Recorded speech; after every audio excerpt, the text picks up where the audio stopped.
नमस्कार, आप देख रहे हैं एसबीसी टाइम्स और मैं हूं आपके साथ मयंक शर्मा। आइए शुरुआत करते हैं आज की कुछ प्रमुख हेडलाइंस के साथ। कांग्रेस नेता अधीर रंजन चौधरी का बीजेपी नेताओं ने जलाया पुतला। अधीर रंजन के राष्ट्रपत्नी वाले बयान को लेकर आक्रोश। दलोदा फोरलेन पर शव रखकर किया चक्का जाम। जिला कलेक्टर को मौके पर बुलाने की जिद पर अड़े रहे परिजन। ग्वालटोली क्षेत्र में प्रजापति ईट सागर ऑफिस में हुई 38,000 की चोरी। पुलिस ने प्रकरण किया दर्ज। मनासा थाना क्षेत्र अंतर्गत ग्राम पोखरदा में देर रात व्यक्ति को लगा करंट। 45 वर्षीय व्यक्ति की मौके पर ही हुई मौत। बुलेटिन में शुरुआत करते हैं मंदसौर की खबरों के साथ। कांग्रेस नेता अधीर रंजन चौधरी की ओर से राष्ट्रपति द्रौपदी मुर्मू को राष्ट्रपत्नी कहकर संबोधित किए जाने वाले बयान पर भारतीय जनता पार्टी ने गांधी चौराहे पर अधीर रंजन चौधरी का पुतला जलाया। जलाकर पैरों से रौंदा गया। वहीं बीजेपी नेताओं ने कड़े विरोध करते हुए उन्हें कांग्रेस पार्टी से बाहर किए जाने की बात कही। आपको बता दें कि राष्ट्रपति पर लेकर की गई टिप्पणी पर अधीर रंजन ने सफाई पेश की है। उन्होंने कहा है, 2 दिन से जब हम विजय चौक की तरफ जा रहे थे, हमसे पूछा जा रहा था कि आप कहां जा रहे हैं। हम उनसे कह रहे थे कि हम राष्ट्रपति भवन जाना चाहते हैं और राष्ट्रपति से मिलना चाहते हैं। कल मुझसे गलती से ये राष्ट्रपत्नी शब्द निकला था। मैं जानता हूं कि भारत की राष्ट्रपति चाहे कोई भी हो, वे हमारे लिए राष्ट्रपति ही हैं। ये शब्द बस एक बार निकला है, ये चूक हुई है। लेकिन सत्ताधारी पार्टी के कुछ लोग राई का पहाड़ बना रहे हैं। एक बार निकल गया तो अब क्या करें? मुझे फांसी पर लटका दो। बीजेपी पर मुझे कुछ नहीं कहना। देखिए, आज गांधी चौराहे पर अधीर रंजन कांग्रेस कार्यकर्ता का पुतला दहन किया गया है और ये पूरे मध्य प्रदेश में मंडल स्तर पर हो रहा है, क्योंकि कांग्रेस के कार्यकर्ता भारतीय संस्कृति और सभ्यता को भूल गए हैं। उनकी अध्यक्ष को ही जब हमारी संस्कृति का ज्ञान नहीं है तो उनके कार्यकर्ताओं को भी नहीं है, क्योंकि अधीर रंजन ने ये कहा कि राष्ट्र की पत्नी द्रौपदी मुर्मू, और इसका हमें अवसर नहीं मिला। मैं कहती हूँ, शर्म आनी चाहिए ऐसे कार्यकर्ताओं को जिन्होंने प्रथम नागरिक के लिए ऐसे अपमानजनक शब्दों का उपयोग किया। और हम सरकार से ये मांग करते हैं, और कम से कम महिला मोर्चा होने के नाते हम सरकार से ये मांग करते हैं कि हमारे देश के प्रथम नागरिक और आदिवासी महिला जो हैं, एक संघर्षों से निकलकर आज सर्वोच्च पद पर जो पहुंची हैं, उनके लिए अपमानित शब्दों का प्रयोग जो भी व्यक्ति करे उसके ऊपर कड़ी से कड़ी कार्रवाई और सजा दी जाए। अधीर रंजन चौधरी का कहना है कि मेरे मुख से गलती से शब्द निकल गए। देखिए, गलती से अगर हम उनकी पत्नी के विषय में कुछ कहें और कह दें कि गलती से निकल गए तो शायद ये उचित नहीं होगा। उनका कहना है, जब मैंने इस बात को माफ़ी मांग ली है, पर सदन में मुझे बोलने का अवसर नहीं दिया गया। नहीं, बिल्कुल सदन में तो पूरी, मैं कहती हूँ, जब तक लोकसभा हो उन्हें अंदर ही नहीं आने देना चाहिए, क्योंकि हम सबकी मांग है। ऐसा जो भावनाएं होती हैं वो मुख पर आ ही जाती हैं, क्योंकि कांग्रेस की नीति हमेशा भारतीय संस्कृति में बहनों का अपमान करने की रही है। और मंदसौर में जब प्रदेश में कांग्रेस का राज था, उस समय भी इसी कार्यालय पर विजय लक्ष्मी साधो का अपमान, जबकि वो उनकी खुद की मंत्री थी, किया गया था। तो ये कांग्रेस की नीति और रीति है। किया गया निश्चित रूप से कांग्रेस के नेताओं की बुद्धि पर इस समय ग्रहण लग चुका है। जिस प्रकार के आचरण उनके द्वारा देश में समय समय पर किए जा रहे हैं, उससे ऐसा लगता है कि वो देश के जिम्मेदार नागरिक के रूप में उनकी जो भूमिका है उसका भी सही तरीके से निर्वहन नहीं कर पा रहे हैं। जबकि वो एक जिम्मेदार राजनीतिक पार्टी के पदाधिकारी है, उसके बाद भी राष्ट्रपति के पद पर बैठी देश की पहली नागरिक के प्रति जिस प्रकार का व्यवहार, देश के प्रथम नागरिक के प्रति उनका जिस प्रकार का व्यवहार है, वो निश्चित रूप से निंदनीय है। और उनके प्रति हम कांग्रेस को इस बात के लिए धिक्कार करते हैं कि कांग्रेस का नेतृत्व इस प्रकार की प्रवृत्ति को बढ़ावा देने में कहीं भी समय समय पर कंट्रोल करने की कोशिश नहीं करता है, और इसके कारण कांग्रेस भी रसातल में जाती जा रही है। अधीर रंजन चौधरी ने कहा कि मेरे मुख से गलत निकल गया था, फिर मैंने उसके लिए क्षमा मांग ली और मेरे को संसद में बोलने का अवसर नहीं दिया गया। यदि गलत निकल गया, ये गलत निकलने की बार बार की जो प्रवृत्ति है, तो इसकी बजाय जो गलत लोग हैं, कांग्रेस को उन सारे गलत लोगों को बाहर करना चाहिए। और कांग्रेस एक के बाद एक गलती करती जा रही है। कांग्रेस की गलतियां देश की जनता की निगाह में आती जा रही है, और इसके कारण पूरा दल ही गलत होता जा रहा है। ये कांग्रेस का जो देश की जनता ने जो नकारने का क्रम प्रारंभ किया है उसका कारण ही गलतियां, और एक गलती माफ़ की जा सकती है, 2 गलती माफ़ की जा सकती है, बार बार गलती करने की प्रवृत्ति कांग्रेस अपने आप में सुधार नहीं करेगी। तब तक निश्चित रूप से देश की जनता को और भारतीय जनता पार्टी के रूप में, हम एक देश के जिम्मेदार नागरिक के रूप में और जिम्मेदार राजनीतिक दल के कार्यकर्ता के रूप में ऐसी प्रवृत्ति का हमेशा तिरस्कार करेंगे और उसकी निंदा करेंगे। उनका ये कहना है कि हमने जब माफ़ी मांग ली फिर भी भारतीय जनता पार्टी राय का पहाड़ बना रही है। माफ़ी मांग ली, देश की जनता के किसी के प्रति भी अपराध करके, देश के प्रथम नागरिक के प्रति इस प्रकार का अपराध करके माफ़ी मांगकर वो केवल नौटंकी कर रहे हैं, इसके अलावा कुछ नहीं कर रहे हैं। मंदसौर जिले के दलोदा में 4 लेन सड़क पर शव रखकर परिजनों एवं रहवासियों ने चक्का जाम कर दिया। आपको बता दें कि बीती रात दलोदा निवासी नारायण प्रताप धार सिंह लोहार की बस स्टैंड पर अज्ञात वाहन से एक्सीडेंट हो गया था, जिसको लेकर आक्रोशित परिजन एवं रहवासियों ने मृतक नारायण के शव का रोड पर रखकर चक्का जाम कर दिया।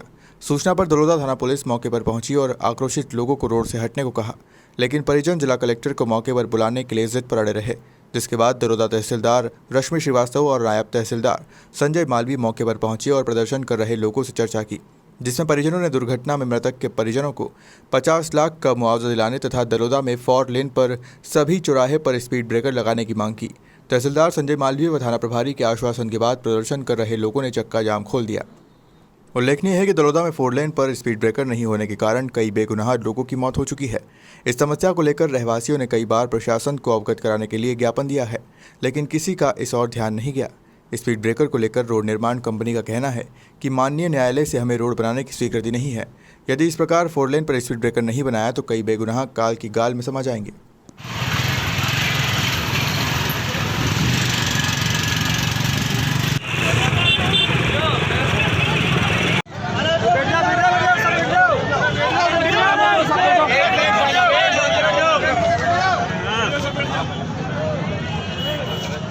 और क्या गर्म हुई, आपने रोड प्रदर्शन किया? जी सर, मेरा नाम विक्रम गाड़ी लोहार है और रात में 10:30 बजे हाईवे पे मेन चौपाटी पे एक्सीडेंट हो गया था।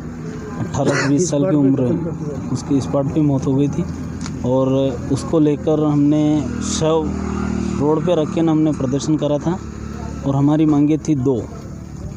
प्रथम मांग तो थी जो मृतक के परिवार हैं उसको मुआवजा दिया जाए और दूसरी मांग थी अपने ब्रेकर की, स्पीड ब्रेकर बनाने की। स्पीड ब्रेकर ना होने की वजह से ये हादसा हुआ। अगर स्पीड ब्रेकर होते तो ये हादसा नहीं होता। क्या अधिकारी ने क्या आश्वासन दिया? मौके पर तहसीलदार और पीआई साहब भी आए थे। जी, उन्होंने आश्वासन दिया जैसा प्रशासन से जैसा सहयोग होगा और उचित मुआवजा दिलवाने का आश्वासन दिया है और रोड पे स्पीड ब्रेकर बनाने की बात कही। तो इस दुर्घटना में मौत को लेकर के क्या कहेंगे और क्या मांग करेंगे प्रशासन? सर, हम प्रशासन से यही मांग करेंगे, मरा वो व्यक्ति गरीब था, जो मृतक व्यक्ति है बहुत गरीब था और कमाने वाला वो अकेला ही था परिवार में और उसके मिसेज भी प्रेग्नेंट है और घर की स्थिति बहुत ख़राब है और कमाने वाला एक ही था। और हम प्रशासन से यही विनती करते हैं कि उस मृतक के परिवार को अधिक से अधिक मुआवजा देने की कृपा करें। नाम बता। मेरा मैं विक्रम गाड़ी लोहार, ग्राम पंचायत दलोदा से वार्ड नंबर 7 से वार्ड पंच प्रतिनिधि हूँ। अच्छा, जो मृतक है उनका क्या नाम है और उनके पिताजी का क्या नाम है? मृतक का नाम नारायण गाड़ी लोहार और पिताजी का नाम दारा सिंह गाड़ी लोहार। ग्रामीण 4 लेन रोड जाम किया है और शव को रख करके, क्या कुछ मांग थी और किस वजह से घटना हुई? कल रात को यहाँ दलोदा 4 लेन पर एक वाहन से यहाँ के नारायण नामक 22 वर्षीय युवक है, उनकी दर्दनाक मौत हो गई। बहुत दुखद घटना हुई है। उसके संबंध में आज दिन में यहाँ ग्राम दलोदा के लोगों द्वारा और उसके परिजनों द्वारा शव को रोड पर रखकर चक्का जाम किया गया। उनकी मांगे थी कि अगर यहाँ स्पीड ब्रेकर होता तो शायद ये घटना नहीं होती। यहाँ की परिस्थिति को देखते हुए लगा भी कि ये बहुत सघन आबादी है और यहाँ तेज़ वाहन निकलते हैं, तो स्पीड ब्रेकर होना चाहिए। इसके संबंध में हमने जिला यातायात समिति और टोल के जो बड़े अधिकारी हैं सभी से चर्चा की गई है। उन्होंने आश्वस्त किया है कि हम जल्दी ही यहाँ ब्रेकर लगवा देंगे, तो सभी को समझाई दी है। उसके बाद जाम खुलवाया गया। इसके साथ साथ ही ये आर्थिक सहायता की भी मांग कर रहे थे, तो शासन से ज्ञात वाहन की दुर्घटना में जो मृतक होते हैं उसके संबंध में जो राशि है वो तत्काल दिलवाई जाएगी। और रेड क्रॉस सोसाइटी से तात्कालिक सहायता के रूप में 15,000 रुपये की राशि वहीं जाकर हमने दे दी है। और ग्राम पंचायत की तरफ से अंत्येष्टि के लिए 5,000 रुपये की राशि भी तत्काल दिलवा दी गई है इनको, परिजनों को। तो सभी की समझाइश के बाद रास्ता खोल दिया गया है। तो इस प्रकार से रोड पे स्पीड ब्रेकर नहीं होने के कारण कई दिनों से दुर्घटना भी हो रही है और यहाँ के लोगों ने स्पीड ब्रेकर को लेकर के ज्ञापन भी दिए गए थे। इस प्रकार से क्या स्पीड ब्रेकर की स्वीकृति मिल पाई? स्पीड ब्रेकर जिस तरह से आसपास जो सघन आबादी बस गई है और जिस तरह से दुर्घटनाएं पहले भी यहाँ हुई है, तो बिल्कुल वाजिब बात है कि यहाँ स्पीड ब्रेकर होना चाहिए। क्योंकि टोल वालों से भी बात हुई, उनका कहना है कि सुप्रीम कोर्ट की गाइडलाइन के अनुसार 4 लेन पे स्पीड ब्रेकर नहीं बना सकते। लेकिन जिस प्रकार से यहाँ की जो स्थिति देखी गई है, तो उन्होंने भी आश्वस्त किया है कि बिल्कुल यहाँ पे स्पीड ब्रेकर बना दिए जाएंगे, बहुत जल्दी बना देंगे। 4 लेन पर शव रख करके चक्का जाम किया गया, क्या कुछ मांग थी और क्या निमित्त है? देखिए, काफ़ी समय से जब से ये दलदा में जावरा नया गांव फुल लेन का निर्माण हुआ है, जब से इसमें भारी अनियमितता के साथ में इस फुल लेन का निर्माण किया गया है। हमने बार बार जनप्रतिनिधि होने के नाते हमने प्रशासन को और टोल कंपनी के लोगों को अवगत कराया कि इसमें एक्सीडेंट हो रहे हैं, इसमें स्पीड ब्रेकर नहीं है, इसमें फ्रेश लाइटें नहीं है और रेडियम से जो अवरोधक बनाए जाते हैं वो भी नहीं है। बार बार चेतावनी देने के बाद भी उस पर कोई कार्रवाई नहीं की जाती है और आए दिन हमारे क्षेत्र के युवा और किसान जो कि बाइक से या अन्य वाहन से या दलदा में आते हैं, तो वह एक्सीडेंट का शिकार होकर मौत के ग्रास में समा जाते हैं। पिछले दिनों ही एक एक्सीडेंट हुआ था, तो हमने दलदा के सभी गणमान्य नागरिकों ने मिलकर तहसीलदार को कलेक्टर के नाम एक ज्ञापन दिया था, जिसमें हमने उल्लेख किया था कि रोड का अभी नया काम हुआ बरसात के बाद में, तो अभी तक उसके अंदर स्पीड ब्रेकर नहीं बनाए गए हैं और स्पीड ब्रेकर बनने में कोई समस्या है तो आप वहाँ गति अवरोधक बना दें या स्टॉप पर लगा दें, जिससे कि वाहनों की गति धीमी रहे और एक्सीडेंट नहीं हो। लेकिन उन्होंने उसके ऊपर कोई कार्रवाई नहीं की।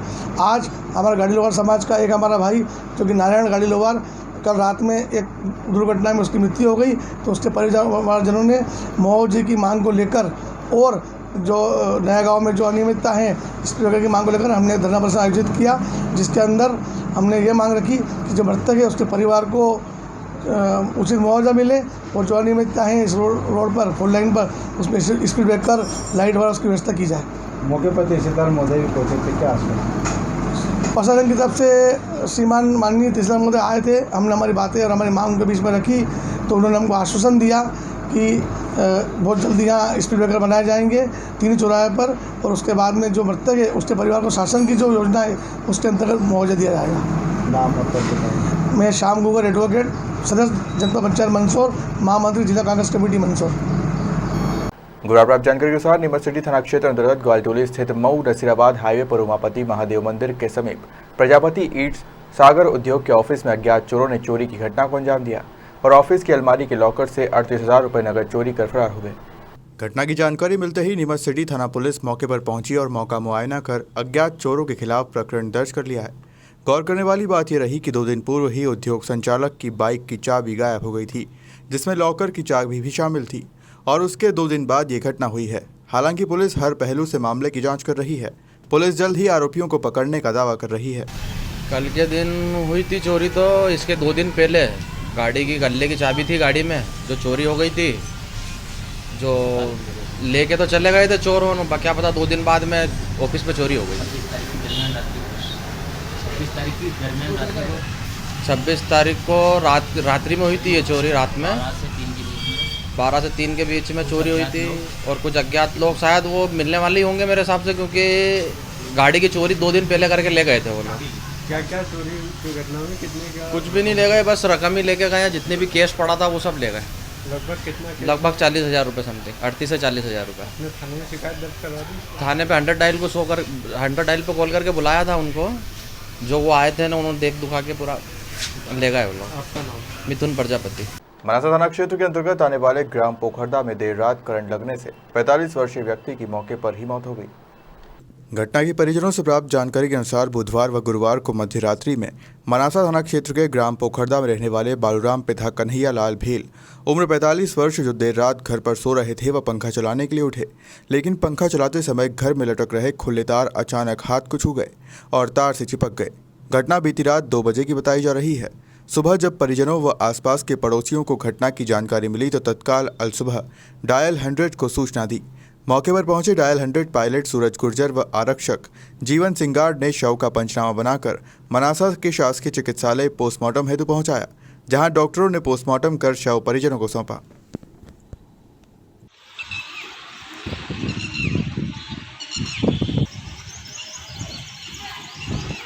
नगर की सामाजिक एवं धार्मिक संस्था विनर क्लब मातृशक्ति वाहिनी द्वारा मालती गहलोत के मार्गदर्शन में क्लब की महिला सदस्यों द्वारा 500 सीड्स बॉल राम टेकरी स्थित कुमावत धर्मशाला में निर्मित किए गए। पौधे उगाने की इस नई तकनीक सीड्स बॉल में खाद, मिट्टी के बीज, इमली, नीम, जामुन, अरंडी, करनाच के बीज डाले गए जो पर्यावरण संवर्धन का कार्य करेंगे। इस दौरान कुमावत धर्मशाला में श्री राम जानकी मंदिर के समीप पौधारोपण भी किया। विनर क्लब मातृशक्ति वाहिनी की वरिष्ठ सदस्य सीता कछावा ने बताया कि क्लब द्वारा 500 सीड्स बॉल बनाए गए हैं। ये सीड्स बॉल हाईवे पर गुजरने वाले वाहन चालकों को वितरित किए जाएंगे, जो मार्ग में आने वाले खुले मैदानों में इन सीड्स बॉल को फेंकेंगे। इन बॉल के अंदर डाले गए बीज बारिश के संपर्क में आकर ही पौधों का रूप ले लेंगे, जो आने वाले वर्षों में पेड़ का रूप ले लेंगे। प्रारंभ में भगवान राम जानकी की प्रतिमा पर माल्यार्पण किया।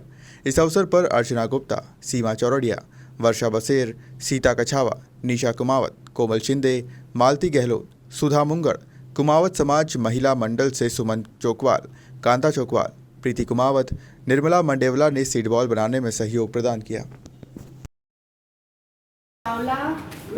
मीठा नीम और इमली और ये कपास मंदसौर जिले की मल्हारगढ़ जनपद पंचायत में अध्यक्ष और उपाध्यक्ष पद हेतु निर्वाचन संपन्न हुए। अध्यक्ष और उपाध्यक्ष दोनों पदों पर भाजपा का डंका बचा है। पहले अध्यक्ष पद के परिणाम सामने आए, जिसमें भाजपा की अधिकृत उम्मीदवार श्रीमती पुष्पाबाई कन्हैयालाल पाटीदार विजय हुए हैं।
मैं सभी कार्यकर्ताओं का हृदय से आभार व्यक्त करना चाहता हूं, जिन्होंने भारतीय जनता पार्टी को आशीर्वाद दिया और भारतीय जनता पार्टी का परचम फहराया। मुझे आशा ही नहीं, पूरा विश्वास है कि भारतीय जनता पार्टी के प्रति जनता का, मतदाताओं का अपार स्नेह, अपार प्रेम है और अटूट विश्वास है, और इसीलिए भारतीय जनता पार्टी को विजयश्री मिल रही है।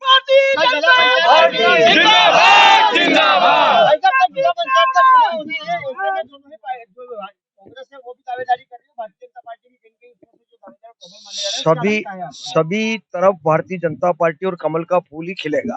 कांग्रेस भानपुरा में ऐसा क्यों हो गया?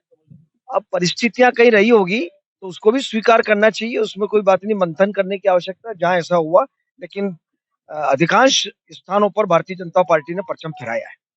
हरियाली अमावस्या के दिन इनरव्हील क्लब मंदसौर ने विकलांग पुनर्वास केंद्र मंदसौर पर पौधारोपण किया एवं 50 से अधिक इंडोर पौधे भेंट किए जिन्हें गमलों में लगाया गया। कार्यक्रम में इनरव्हील क्लब अध्यक्ष प्रीति छाबड़ा, सचिव कोमल बमनानी, सह सचिव शर्मिला बसेर, पूर्व अध्यक्ष इंदु पंचोली, किरण भामावत, पार्वती बसेर, रीना भटेवरा ने अतिथियों का स्वागत किया। इस अवसर पर पौधारोपण एक जन अभियान के संयोजक डॉक्टर राघवेंद्र सिंह तोमर, विकलांग पुनर्वास केंद्र प्रभारी प्रशांत जोशी, डॉक्टर लोकेंद्र चौधरी, समर्पण सामाजिक संस्था प्रमुख बबीता सिंह तोमर, वरिष्ठ पत्रकार नेमिचंद राठौर, विधिक सेवा प्राधिकरण PLV गरिमा बसेर ने कार्यक्रम को संबोधित किया। संचालन शर्मिला बसेर ने किया, आभार सचिव कोमल पमनानी ने माना।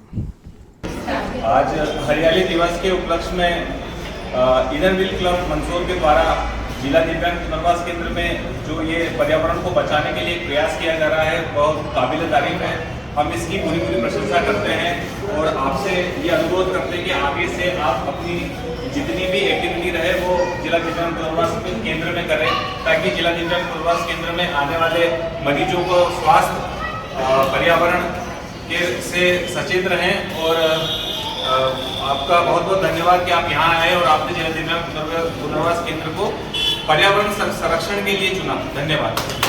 सीतामऊ नगर की आराध्य देवी मोड़ी माता मंदिर परिसर में आज से 3 दिवसीय भव्य मेले लगना शुरू हो गया है। वहीं 29 जुलाई को विराट कवि सम्मेलन का भी आयोजन रखा गया है जिसकी तैयारियां पूरी हो गई है। सीतामऊ नगर की आराध्य देवी मोड़ी माता के दरबार में प्रतिवर्ष लगने वाला हरियाली अमावस्या के मेले की तैयारी पूरी हो चुकी है। वहीं नगर परिषद द्वारा आज से 3 दिवसीय मेले का आयोजन शुरू हो गया है। पिछले 2 वर्षों से कोरोना महामारी के कारण मेले का आयोजन नहीं हो सका, इसलिए इस बार नगर परिषद सीतामऊ के द्वारा भव्य मेले का आयोजन किया जा रहा है जिससे माता के भक्तों में खुशी की लहर है। साथ ही मेला आयोजित होने से आसपास के छोटे व्यवसायियों को दुकान लगाने से फायदा मिलेगा।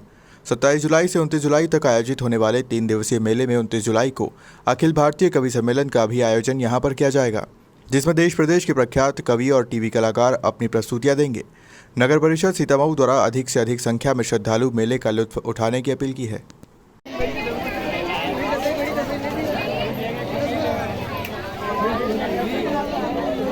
हरियाली अमावस्या पर मंदसौर में भगवान पशुपतिनाथ का पुष्पमालाओं से आकर्षक श्रृंगार किया गया। भगवान को मालपुए का भोग लगाया गया। भगवान के दर्शन के लिए सुबह से ही मंदसौर सहित आसपास से भक्त दर्शन करने के लिए उमड़ रहे हैं। श्रावण मास के दौरान भगवान पशुपतिनाथ महादेव मंदिर में प्रतिदिन आकर्षक श्रृंगार किया जा रहा है। इसके साथ ही अन्य शिवालयों में भी बाबा के दर्शन करने के साथ भक्त पूजा अर्चना अभिषेक कर दर्शन का लाभ ले रहे हैं। हरियाली अमावस्या को हरियाली अपने यौवन पर होती है। प्रकृति में चारों ओर हरियाली ही हरियाली होती है। ऐसे में भगवान शिव का हरि पुष्पमालाओं से सजाया गया।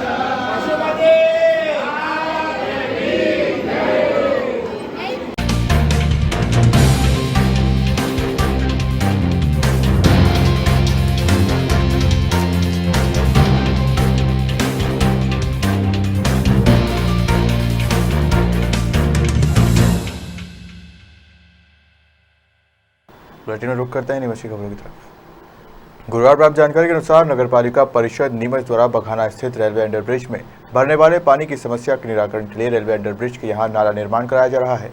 नाला निर्माण के दौरान 28 जुलाई से 3 अगस्त तक चलेगा। इस वजह से दोनों अंडरब्रिज के नीचे से आवागमन पूर्णतः बंद रहेगा। समस्त नागरिकगण व सभी प्रकार के वाहनों का आवागमन इस अवधि में रेलवे फाटक वाले मार्ग से रहेगा। इस संबंध में नगरपालिका परिषद नीमच के मुख्य नगरपालिका अधिकारी गरिमा पाटीदार ने कहा कि समस्त नागरिक व वाहन चालक नाला निर्माण अवधि के दौरान अंडरब्रिज वाले मार्ग से आवागमन न करते हुए रेलवे फाटक वाले मार्ग से आवागमन कर सहयोग प्रदान करें। वहीं आम आदमी पार्टी के नेता नवीन अग्रवाल ने इस नाला निर्माण कार्य का श्रेय क्षेत्र की जनता, आम आदमी पार्टी के कार्यकर्ताओं और पत्रकारों को दिया।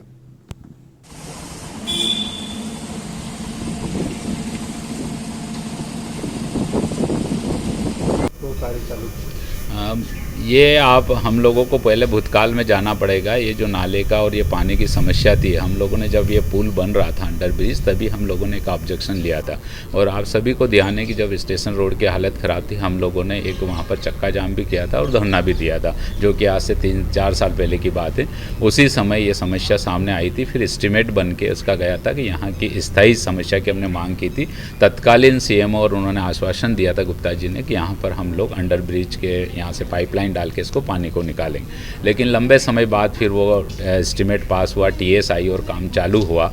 लेकिन फिर अभी जब हम लोगों के 5-4 महीने पहले की बात है, वो 90 लाख रुपए का टेंडर था और 90 लाख रुपए के टेंडर के ख़त्म होने के कारण वो काम बंद कर दिया गया था। फिर हम लोगों ने वहाँ पर स्टेशन रोड पे वार्ड नंबर 35 के हमारे जो प्रत्याशी रहे हैं इस चुनाव में, लक्ष्मी नारायण जी तोतला साहब, उनके निर्देशन में और उनके सानिध्य में हम लोगों ने वापस वहाँ पर एक आंदोलन किया था। और तब फिर सीएमओ, इंजीनियर्स वगैरह सभी लोग आए थे, वहाँ के प्रतिनिधि भी आए थे और वापस से उस कार्य को चालू करने का स्पष्ट आश्वासन दिया था।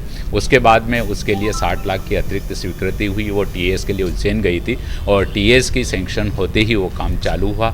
और फिर हम लोग लगातार इसके संपर्क में रहे, वहाँ पे सीएमओ के संपर्क में रहे। और आज बड़ी खुशी की बात है कि आम आदमी पार्टी ने जो 4 साल से जो लड़ाई लड़ रही थी, उसका काम चालू हुआ था लेकिन वापस से बंद हो गया था। फिर हम लोगों ने आंदोलन किया था और आज वापस से वो काम चालू हुआ है। और उसके लिए हम लोग सभी पूरे यहाँ के पत्रकार बंधुओं को भी बहुत बहुत साधुवाद देना चाहते हैं कि उन्होंने उस आवाज़ को प्रमुखता से उठाया था। और इस नाले के बनने से आम आदमी पार्टी की जीत तो है ही है, ये सभी लोगों की जीत है कि जो समस्या है, और आदमी टैक्स इसीलिए देता है कि उसका जो भी मुसीबत आती है, जो प्रॉब्लम्स आती है, उसका टैक्स के रूप में उसको सुविधा मिलना चाहिए। आज ये खुशी की बात है कि आम आदमी पार्टी के और लोगों के, वहाँ के रहवासियों के संघर्ष के कारण आज हम लोग उस जीत की तरफ अग्रसर हुए हैं। और ये जैसे ही नाला बनता है, ये स्थायी निराकरण हो जाएगा। उसके पश्चात कितना भी पानी गिरे, उस नाले का पानी उसमें वहाँ पर जल भराव जैसी स्थिति नहीं निर्मित होगी। पुनः आम जनता को भी आम आदमी पार्टी के साथ बहुत बहुत बधाई।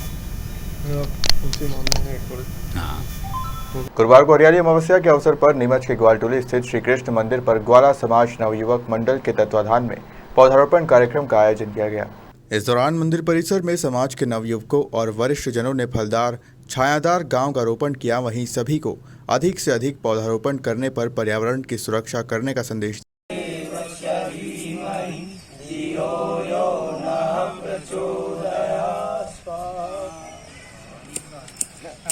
कितने पौधे लगाए गए? ग्वाला समाज द्वारा नवयुवक मंडल का हमने कल गठन किया था। उसमें हमारे नवयुवक मंडल द्वारा इस वृक्षारोपण का जो कार्य कर रहे हैं, हम ये पौधा लगाए अभी हमने 15-20 मंदिर, कृष्ण मंदिर के। इसमें हमारे सभी संरक्षण मंडल, गांव के पंचगण वगैरह और नवयुवक मंडल के सभी कार्यकर्ता, अध्यक्ष वगैरह सब यहाँ उपस्थित हैं। इनके हर वर्ष की तरह हरियाली अमावस के दिन ये वृक्षारोपण करते हैं। कितने वर्षों से लगातार करते हैं? ये करीब हो गया ना हमारे को 25 साल हो गए करीब। आज कितने पौधे लगाए यहाँ पे? अभी 15-20 पौधे लगाए अभी। हर साल 15-20-25 पौधे लगाते हैं। जैसे वो लाल घाटी मैदान पे भी लगाए हैं हमारे नवयुवक मंडल द्वारा, और शमशान में भी लगाए हैं। सभी जगह वृक्षारोपण का कार्यक्रम हर साल करते हैं। आपका नाम? धन्नालाल पटेल, ग्वाला ग्वालटोली। प्रतिवर्ष नई टीम गठन करने के साथ ही पौधारोपण करते हैं पर्यावरण के संरक्षण के लिए, वायुमंडल की शुद्धि हो इसलिए। और नया नवयुवक मंडल जो पुनर्गठन होता है, उसके साथ ही हम वृक्षारोपण अभियान के इसकी शुरुआत करते हैं। और इसके बाद हमारे पूरे वर्ष भर के जो कार्यक्रम हैं वो निर्धारित होंगे। जन्माष्टमी पर्व, भागवत कथा और पूरे वर्ष भर के कार्यक्रम इसी के साथ निर्धारित होंगे। आज लगभग कितने पौधे लगाए गए? कितने वर्षों से लगातार? आज ये तो करीब 94 से पहले से चलता आ रहा है। और यहाँ कभी श्री कृष्ण मंदिर परिसर, कभी शमशान में, कभी ओखा बाबजी पे, कभी लाल घाटी खेल मैदान, जहाँ जैसा भी बैठता है, कभी शीतला माता मंदिर, कभी स्कूल प्रांगण, जहाँ जैसा भी जहाँ सेट होता है वहाँ कर लेते हैं। मेरा नाम शांतिलाल थापा। गुरुवार को नीमच कलेक्टर कार्यालय पर आम आदमी पार्टी नीमच के कार्यकर्ता और पदाधिकारी पहुंचे, जहां उन्होंने गुजरात में हुए शराबकांड के विरोध में एक ज्ञापन महामहिम राष्ट्रपति के नाम दिया। ज्ञापन में बताया कि गुजरात में जहरीली शराब पीने से कई लोगों की मौत हो गई है। इसके लिए वहां की सरकार जिम्मेदार है और तुरंत गुजरात सरकार को बाहर बर्खास्त कर राष्ट्रपति शासन लागू किया जाए। ज्ञापन देने के अवसर पर आम आदमी पार्टी के वरिष्ठ नेता नवीन अग्रवाल, जिलाध्यक्ष अशोक सागर, बालचंद वर्मा आदि मौजूद रहे। ज्ञापन तहसीलदार आलोक सोनी ने लिया। वंदे मातरम, वंदे मातरम, इनकलाब जिंदाबाद, इनकलाब जिंदाबाद। पार्टी ने ज्ञापन इस समस्या को लेकर दिया है कि आप देखें कि गुजरात में पूर्णतः शराबबंदी है, उसके बाद भी वहाँ पर शराब की खुलेआम बिक्री होती है, जो कि वहाँ की प्रदेश सरकार को और वहाँ के प्रशासनिक अमले को ऊपर माफिया किस प्रकार से हावी, इसको स्पष्ट दृष्टिगोचर होता है। आज जो उस जहरीली शराब के कारण वहाँ पर लगभग 55 लोगों की मृत्यु हो गई है और 150 से अधिक लोग अस्पताल में जीवन और मृत्यु के बीच संघर्ष कर रहे हैं। आज इस समस्या को लेकर हमने राष्ट्रपति महोदय के नाम से, द्वारा कलेक्टर महोदय के नाम से एक ज्ञापन दिया है, जिसमें स्पष्ट उल्लेख किया गया है कि जिस प्रकार से गुजरात में शराबबंदी है और वहाँ से माननीय प्रधानमंत्री और गृह मंत्री अमित जी शाह भी उसी प्रदेश से आते हैं और उस प्रदेश में शराबबंदी होने के बाद भी इस प्रकार से अवैध और जहरीली शराब का विक्रय होना काफ़ी मतलब ये एक स्पष्ट परिलक्षित होता है कि वहाँ के प्रशासन के ऊपर और वहाँ की जो भाजपा सरकार है वो कहीं न कहीं उन लोगों को शराब माफिया के ऊपर संरक्षण प्राप्त है। आज हम लोगों ने इस ज्ञापन के माध्यम से स्पष्ट मांग की है कि भारतीय संविधान के अनुच्छेद 356 में स्पष्ट है कि जब कोई सरकार वहाँ की कानून व्यवस्था या वहाँ के में असफल होती है तो वहाँ पर राष्ट्रपति शासन लगाया जा सकता है। हमने माननीय राष्ट्रपति महोदय से यही मांग की है कि चूँकि कानून व्यवस्था में असफल हुई हैं, इस कारण से इनको वहाँ पर त्यागपत्र देकर वहाँ पर राष्ट्रपति शासन लगाया जाए। दूसरी हमने मांग की है कि ये सब कानून व्यवस्था और प्रदेश में क्या हो रहा है, प्रमुख सचिव का दायित्व आईजी का है, डीआईजी का है, एसपी और कलेक्टर का है, वह भी इसमें पूरा प्रशासनिक अमला असफल हुआ है। उस पूरे प्रशासनिक अमले के ऊपर एक केस जो 55 मृत्यु हुई है उनके जो केस दर्ज करके इन प्रशासनिक अमले के ऊपर हत्या का प्रकरण दर्ज किया जाए और उनके ऊपर फास्ट ट्रैक कोर्ट में केस चलाया जाए। इन्हीं दो मुद्दों को लेकर हम लोगों ने आज राष्ट्रपति जी के नाम से यहाँ पर कलेक्टर महोदय के प्रतिनिधि तहसीलदार साहब को सोनी जी को ज्ञापन सौंपा है। गुरुवार प्राप्त जानकारी के अनुसार नीमच कृषि उपज मंडी के व्यापारी संघ ने गुरुवार को अवकाश रखने का निर्णय लिया है। दरअसल आज हरियाली अमावस्या है और व्यापारी इस दिन अपने परिवार और मित्रों के साथ उत्साह के साथ मनाना चाहते हैं। कई व्यापारी इस दिन घूमने फिरने भी जाते हैं। इसके मद्देनजर नीमच कृषि उपज मंडी के व्यापारी संघ ने यह निर्णय लिया है कि मंडी में नीलामी नहीं होगी और अवकाश रहेगा, जिसकी वजह से आज नीमच कृषि उपज मंडी परिसर में सन्नाटा पसरा रहा। कहीं भी कोई किसान व्यापारी नजर नहीं आया। हालांकि शुक्रवार से फिर मंडी में उपज की नीलामी प्रारंभ हो जाएगी। गौरतलब है कि नीमच कृषि उपज मंडी प्रदेश की सबसे बड़ी औषधि और मसाला उपज मंडी है।